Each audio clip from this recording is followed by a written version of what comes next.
is up, Diablo 2 fans? It is Lord Zhang here with another Uber Set Challenge, Episode 3, Sazabi's Grand Tribute. There is no official lore regarding the Sazabi set. Sazabi is a type of armor in the Japanese anime Gundam, and it could be a reference to this. Introduced in the Diablo 2 expansion, it is one of only 2 sets that can be fully completed by a hireling. Specifically, either an Act 3 Iron Wolf or the Act 5 Barbarian. Let's check out the gear. The first item is Sazabi's Mental Sheath. It's a hat. 1 to all skills, can never complain about that. Couple resistance. We slapped a 15 increased attack speed, 8 minimum jewel in there to hit our break point. Second item is going to be the Sazabi's Cobalt Redeemer. This weapon doesn't particularly do a lot of damage, but since we're using Smite, that increased attack speed makes all the difference. And lastly, Sazabi's Ghost Liberator. This armor, it really isn't horrible. The full set does grant you 40% faster run walk. That is helpful. 15% life stolen per hit. And a staggering 27% increased maximum life. That is a stat you see very rarely in this game. With 30 all resistance, this is probably one of the better sets. With only having 3 items and the ability to have a shield, it also makes it to where we can use Exile. And like I said, the 40% increased attack speed on the sword gives us a pretty decent smite attack. To be specific, it's 7 frames at 3.57 attacks per second with Conviction, and 6 frames at 4.16 attacks per second with Fanaticism. The skills that we maxed out are Max Fanaticism, Max Holy Shield, Max Smite. Got that Conviction up to level 24 to fight Mephisto, and we put 10 into Light Resistance to give us the 85 maximum res. Now, my Merc does pretty good here. Just died about halfway through the fight. It's always nice to get those extra auras. Mephisto goes down pretty easily. If you'll notice, my life is not dipping at all. That's because we're using Absorb.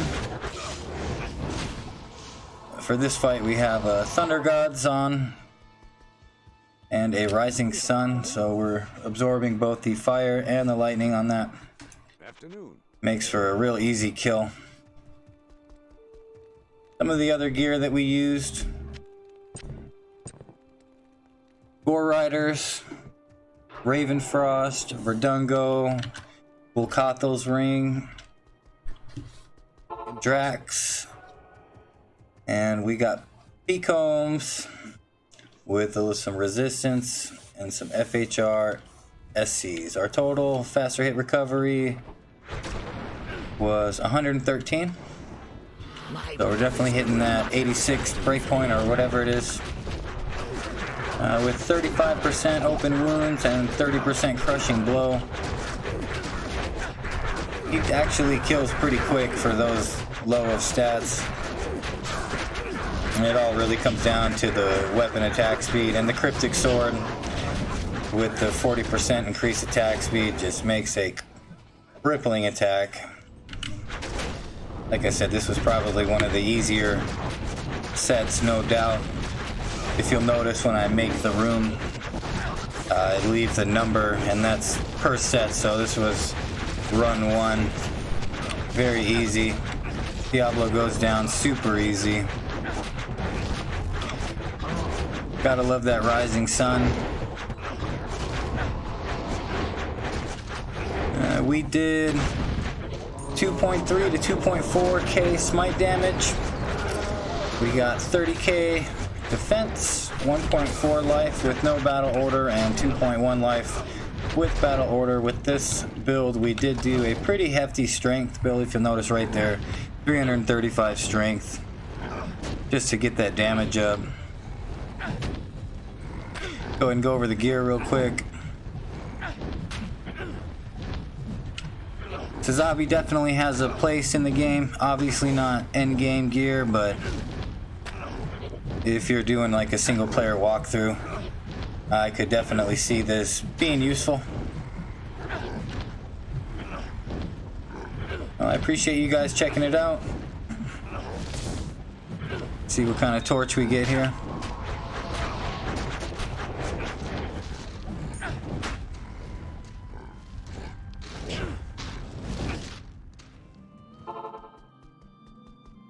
Hello.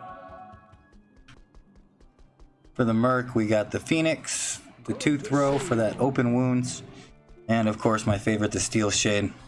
Surprised he actually died. Yes, warrior.